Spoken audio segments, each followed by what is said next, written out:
बघा today's motivational quote, the bad news is time flies and the good news is you are the pilot. Bad news म्हणजे काय, सरळ सरळ time निघून जातो म्हणजे टाइम उडून जातो, ही चुकीची गोष्ट आहे, ही एक बॅड न्यूज आहे. म्हणजे बॅड न्यूज समजून घ्या तुम्ही. पण त्या जो टाइम उडून झाला त्याचे तुम्ही पायलट आहे. काय पायलट. आता तुम्हाला टाइम उडून द्यायचा का, त्या टाइम बरोबर कोणत्या मार्गाला लावायचा, त्याच्यासाठीच हा कोट आहे. टाइम नेहमी निघून जात असतो, पण त्या टाइम निघून जाण्याचे जे ड्रायव्हर आहे, पायलट आहे, जे काही त्या टाइमला कंट्रोल करण्याची जी, टाइमला कंट्रोल नाही करू शकत बरं, स्वतःचा टाइम कंट्रोल होऊ शकतो फक्त. तसा वेळेचा टाइम कंट्रोल करू शकत नाही. 7:30 झाले, 7:35 होणारच आहे. तुम्ही 7:30 थांबून ठेवू शकता का, नाही. पण ते 5 मिनिट तुम्ही कंट्रोल करू शकता. असे डेली तुम्ही प्रत्येक गोष्ट काय करू शकता, कंट्रोल करू शकता. प्रत्येक टाइमला तुम्हाला काय वर्क करायचंय, काय प्लॅन्स करायचे ते करू शकता. ठीक आहे, लक्षात राहू द्या.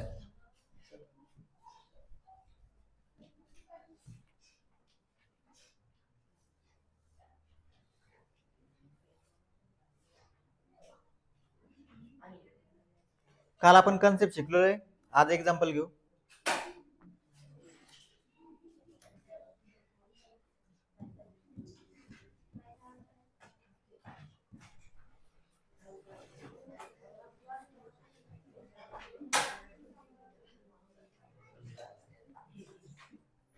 प्रॅक्टिस सेट 1.2 त्याच्यातला फर्स्ट क्वेश्चन, इकडे लक्ष द्या. प्रॅक्टिस सेट 1.2 त्याच्यामधला फर्स्ट क्वेश्चन. बोलू नका आता, नाही तर बाहेर चाललं का डायरेक्ट. Practice set 1.2. आता आपला हा प्रॅक्टिस सेट 3 प्रॉपर्टीवर डिपेंड आहे. काल सांगितलं होतं, पहिली प्रॉपर्टी बेसिक प्रोपोर्शनॅलिटी थेरम आणि त्याचा कॉन्व्हर्स. दुसरी प्रॉपर्टी काय, अँगल बाय सेक्टर. आणि तिसरी property, property of parallel lines. ठीक आहे, तुम्हाला फक्त ओळखायचं आहे की याच्यातला कोणती प्रॉपर्टी इथं फिट बसते. आता फर्स्ट फिगर बघा, फर्स्ट फिगर काय बघा इथं दिलेली. फर्स्ट फिगर काय आहे सांगा, कोणती प्रॉपर्टी यूज होईल, अँगल बायसेक्टर. आता बघा, PM is a bisector of QPR. प्रत्येक याच्यात बायसेक्टर दिलेला आहे. आता एक क्वेश्चन सॉल्व्ह करतो मी, बाकीचे तुम्हाला सॉल्व्ह करायचे. फिगर 1 मध्ये इथे लिहायचं, ray PM is a bisector of angle QPR. कोणाचा बायसेक्टर आहे, क्यूपीआरचा. कोणाचा बायसेक्टर आहे, क्यूपीआरचा. मग आपण कोणती प्रॉपर्टी लिहिणार, बाय प्रॉपर्टी ऑफ, नाव टाकावं लागेल तुम्हाला, by property of angle bisector.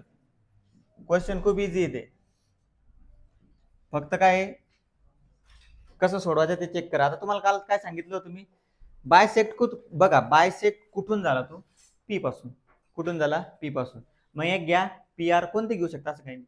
P R P Q घ्या, पी क्यू अपॉन मध्ये काय येईल, पी आर. जिथून बायसेक्ट झाला तिथून बरोबर लक्ष द्यायचं. पी क्यू अपॉन मध्ये काय आलं, पी आर. पी क्यूच्या साईडला कोण आहे, क्यू एम. आणि पी आरच्या साईडला कोण आहे, एम आर. बस व्हॅल्यू टाका. काय काढणे तुम्हाला,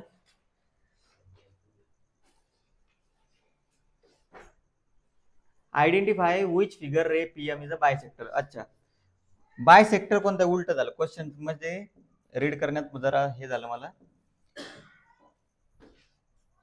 थांबा, रीडिंग मध्ये थोडं हे झालं. Ray PM is the bisector of PQR. हे क्यूपीआर हे तुम्हाला बायसेक्टर आहे का नाही ते शोधायचंय. मग डायरेक्ट रेशो घ्या, 9 रेशो घ्या. हा रेशो जर सारखा आला तर काय ते बायसेक्टर. कोणता कोणता, PQ upon QM. 9 PQ upon QM किती आहे, पीक्यू अपॉन क्यूएम सांगा, 7 अपॉन 3.5. एक पॉइंट काढा बघा, एक पॉइंट काढून एक शून्य वरती देत असतो आपण, माहिती ना. एक पॉइंट काढला तर एक शून्य कुठे गेला, वरती. म्हणजे किती झाले, 2/1. याला एक नंबर द्या. दुसरा रेशिओ घ्या, P R upon M R. P R upon M R. हेच का घेऊन राहिलो, कारण अँगल बायसेक्टरचा रेशो असाच असतो, जिथून बायसेक्ट करणार कुठून बायसेक्ट करणार, पी पासून. पी क्यू घेतलं, त्याच्यासोबत क्यू एम, काय P Q upon Q M, सारखाच आहे तो रेशो, सारखाच बनतो बरं, असं काही नाही. P Q upon Q M, P R upon R M, M R. P R किती आहे 3, हे किती एम आर 1.5, एक शून्य वरती द्या, 30 अपॉन 15 म्हणजे 2/1. मग from 1 and 2, from 1 and 2, P Q upon Q M is equal to काय झालं, P R upon M R. बरोबर आहे. 2/1 रेशो काय आला, सारखा. आता पी आर ला इकडे जरी आणलं तरी काही प्रॉब्लेम नाही. बघा, P Q upon P R is equal to Q M upon M R. ठीक आहे. हा प्रॉब्लेम तुम्ही असं जरी लिहिलं तरी काही नाही. हा प्रॉब्लेम असा सोडवा किंवा आपल्याला सगळ्या मेथड आल्या पाहिजे. हा प्रॉब्लेम असा सोडवा किंवा P Q upon P R घेऊ शकता तुम्ही. P Q upon P R, बघा रेशो सारखाच येईल. P Q upon P R, जसं मी सांगितलं तुम्हाला काल प्रॉपर्टी, त्या प्रॉपर्टीनुसार घेतो. P Q upon P R माहिती एवढं. पी क्यू किती आहे 7, पी आर किती आहे 3, याला द्या 1 नंबर. आता पी क्यूच्या समोर कोण असतं साईड, पी क्यूच्या समोरची साईड कोणती आहे क्यू एम. पी आरच्या समोरची साईड कोणती आहे एम आर. क्यू एम किती आहे 3.5, हे किती आहे 1.5. वरती पॉईंट नंतर 1 नंबर, इकडे पॉईंट नंतर 1 नंबर, पॉईंट काय होईल कॅन्सल. 35/15, 3 न भाग जाईल का 5 न भाग जाईल, 5 न, 5 त्रिक 15, 5 7 35, म्हणजे शेवटी काय आलं 2. ठीक आहे. आता तुम्हाला मी या मेथडने सांगितलेले, म्हणजे मेथड वगैरे काही नाही. रेशो मध्ये कोणताही तुम्ही फ्रॅक्शन मध्ये अपॉन मध्ये मिक्सिंग करू शकता, रेशो मध्ये काही प्रॉब्लेम येत नाही. फक्त जसं सांगितलं होतं असं सांगितलं तुम्ही, तुम्हाला काल कन्सेप्ट काय सांगितलं होतं, जिथून बायसेक्ट करणार कुठून बायसेक्ट करणार, पी पासून. मग एक काय झाला पी क्यू, दुसरा काय झाला पी आर, असं सांगितलं होतं ना. मग हे लक्षात ठेवा, P Q P R. P क्यूच्या बाजूला कोण आहे क्यू एम, पी क्यूच्या बाजूला क्यू एम, या पी आरच्या बाजूला कोण आहे एम आर, यांचा रेशो काय आला सारखा. मग from 1 and 2 P Q upon P R is equal to Q M upon M R. ठीक आहे. Therefore ray P M is the angle bisector, is the angle bisector of, कोणता आहे तो अँगल क्यू पी आर. ठीक आहे. तुम्ही असंही solve केलं तरी बरोबरच आहे, असंही सॉल्व्ह केलं तरी बरोबरच आहे, काही प्रॉब्लेम नाही. दोन्ही कंडिशन मध्ये आन्सर तुमचं बरोबर आहे, कारण रेशिओ सारखाच राहत असतो. तुम्हाला असंच सांगितलेलं आहे मी, सोपं लक्षात ठेवण्यासाठी. तर हे लिहा किंवा हे लिहा, कोणते एकच लिहा, दोन्ही लिहायची गरज नाही.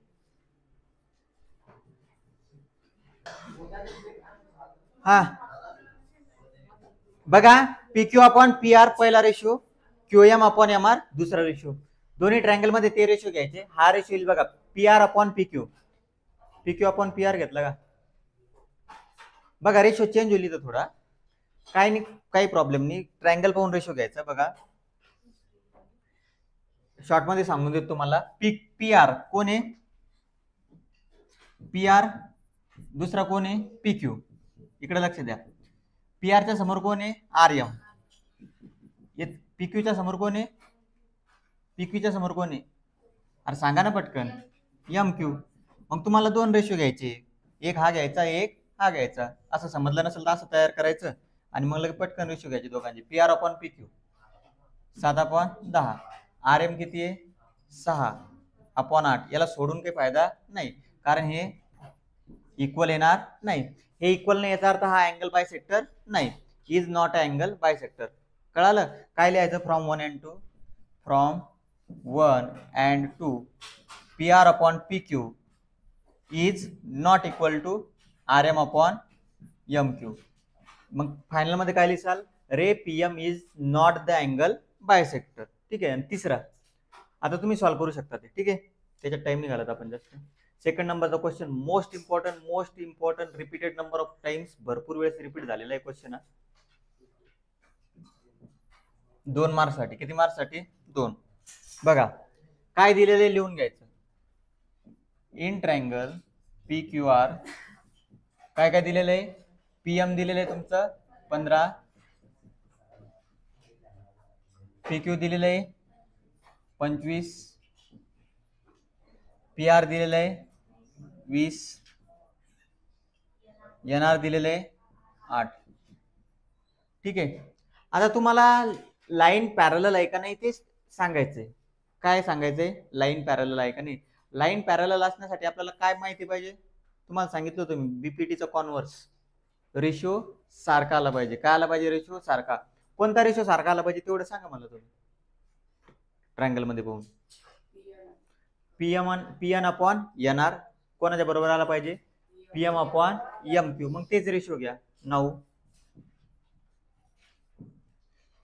पीएम अपॉन एम आर हा काढा एक. पीएम किती आहे? 15. एन आर किती आहे? पीएन न रे, उलट झालं काय? पीएन घेऊ बघ. P N upon N R. P N किती आहे? पीएन आहे का? नाही. आता पीएन जी आहे, पीएन बघा, पीएन पूर्ण टोटल पीआर दिलेली तुम्हाला किती दिलेली आहे? 20.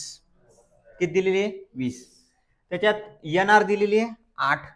बघा आपल्याला पीएन फाइंड करायची. कोणती फाइंड करायची? पीएन. पूर्ण 20 आहे आणि ही 8, मग उरलेली कोणती राहील? पीएन. आणि एन आर किती आहे? 8. म्हणजे हे येईल तुमचं 12/8. म्हणजे हा रेशो किती जाईल? 4 दुनी 8, 4 त्रिक 12, 3/2. हा झाला पहिला ratio P N upon N R. दुसरा रेशो काढायचा P M upon M Q. Now P M upon M Q. P M दिलेलं आहे 15. किती दिलेलं आहे? 15. एम क्यू दिलेलं आहे का? दिलेलं आहे का? हो का नाही? पी क्यू किती आहे? पी क्यू आहे तुमची 25. 25 मधून पीएम जर काढलं तर काय उरेल? M Q. 25 मधून किती मायनस करायचे? 15. किती मग आन्सर आहे? 15/10.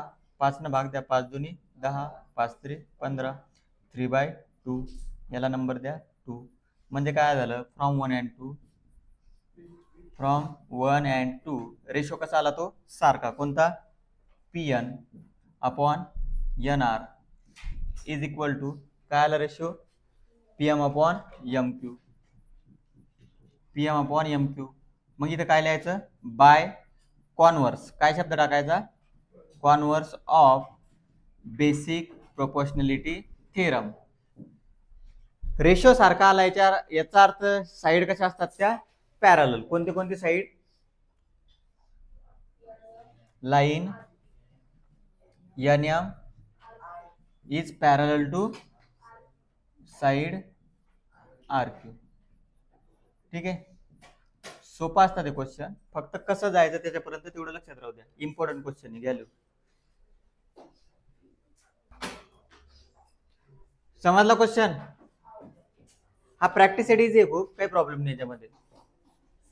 आता 3 नंबरचा क्वेश्चन बघा. क्वेश्चन पडल्या समजलं पाहिजे. अँगल बायसेक्टरची प्रॉपर्टी. कोणाची प्रॉपर्टी?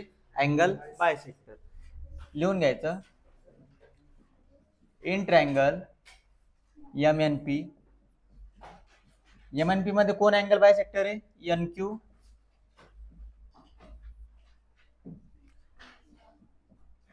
रे टाकायचं अगोदर, चांगलं दिसतं जरा. कुमारी श्रीमती टाकलं की चांगलं दिसतं ना. तसं टाकायचं रे. N Q. काय टाकायचं? N Q is a bisector. कोणाचा बायसेक्टर आहे? Of angle N. साइड कोणत्या कोणत्या दिलेल्या पटकन लिहून घ्यायचं. एम एन किती दिलेली आहे? 5. पी एन किती दिलेली आहे? 7. एम क्यू किती दिलेली आहे? 2.5. काय फाइंड करायची? क्यूपी. ठीक आहे. आता याला तुम्ही हे जे ना याला खाली लिहा प्रॉपर्टीच्या जवळ, म्हणजे आपल्याला डायरेक्ट प्रॉपर्टीज टाकता येईल. असं इथं लिहा त्याला. ठीक आहे. Ray N Q is a bisector of N. आता बघा परत परत त्याच गोष्टी सांगतो. बायसेक्ट कोणता अँगल झाला? एन. मग एक घ्यायचं एन पी. काय घेणार? N P. याच्या आपण मध्ये काय घेणार? पलीकडली साईड एन एम.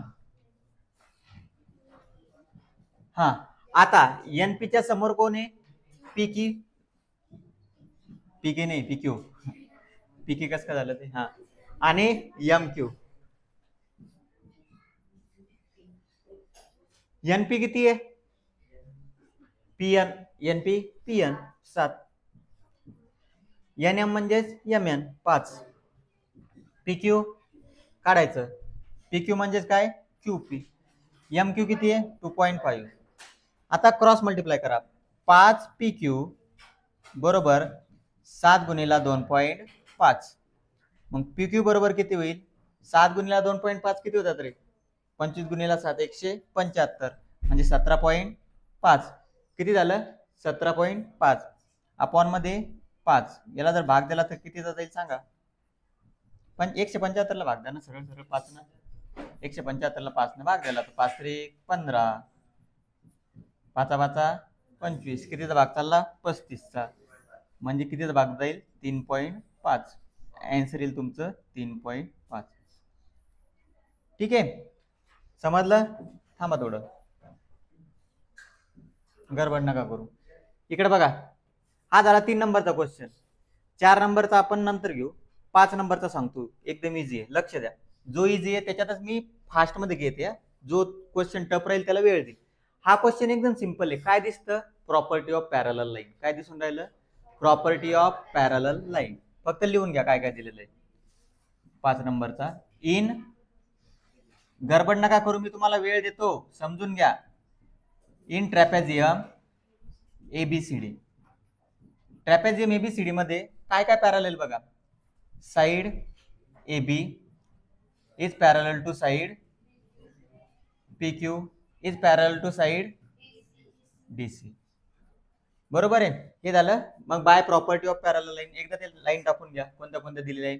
AP दिलेले आहे तुम्हाला 15, त्याच्यानंतर PD दिलेले आहे 12, QC दिलेले आहे 14 आणि BQ फाइंड करायचं. काय फाइंड करायचंय? BQ.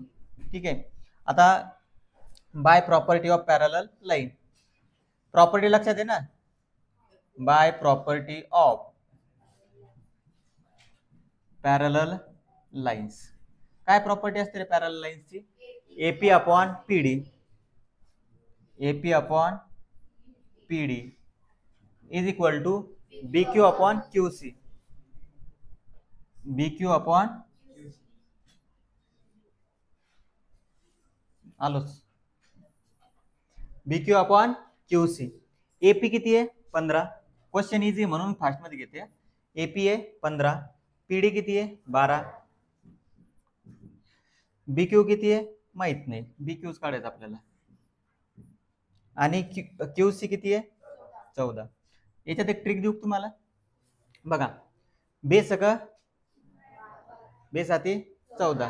आता हे किती? 2.5. याचा 2.5 चा भाग जातो, याला जर 2.5 ने 7 ने भाग दिला 17.5 याचा आन्सर येतं. आता उद्या सांगेल तुम्हाला ते कसं. BQ बरोबर बघा. आता BQ बरोबर लक्ष द्या. BQ फाइंड करायचं आपल्याला. काय फाइंड करायचं? BQ. जाऊ दे, एक स्टेप टाका, काही प्रॉब्लेम नाही. BQ गुणिला 12 समोर काय होईल? 15 गुणिला 14. मग BQ बरोबर किती होईल? 15 गुणिला 14 भागीला 12 किंवा 15 गुणिला 14 करून घ्या डायरेक्ट. 15 गुणिला 14 किती होतील रे? 210 अपॉन मध्ये 12. 12 जर भाग दिला तर 12 1 12. जर बघा 12 नंतर तुम्हाला अवघड वाटत असेल ना, याला अर्ध करा. याचे अर्धे होतील 105, याचे अर्धे होतील 6. 6 भाग द्या. 6 1 6, खाली किती उरले? 4. साइन 7 42, खाली किती उरले? 3. भाग जातो का? नाही. मग 3 साठी काय दिला? पॉइंट. आता 3 चे किती झाले? 30. 6 पंच 30. ठीक आहे. हे बघा, हे तर जमलंच पाहिजे तुम्हाला भाग वगैरे देणं. ठीक आहे. दोन्ही क्वेश्चन इझी होते. याच्यात कोणती प्रॉपर्टी होती 3 नंबरच्या क्वेश्चन मध्ये? Angle bisector property. 5 नंबरच्या क्वेश्चन मध्ये कोणती प्रॉपर्टी होती? Property of parallel line. दोन्ही रेशिओचे सिंपल क्वेश्चन आहे. ठीक आहे, बाकीचं नंतर घेऊ आपण. या लिहून.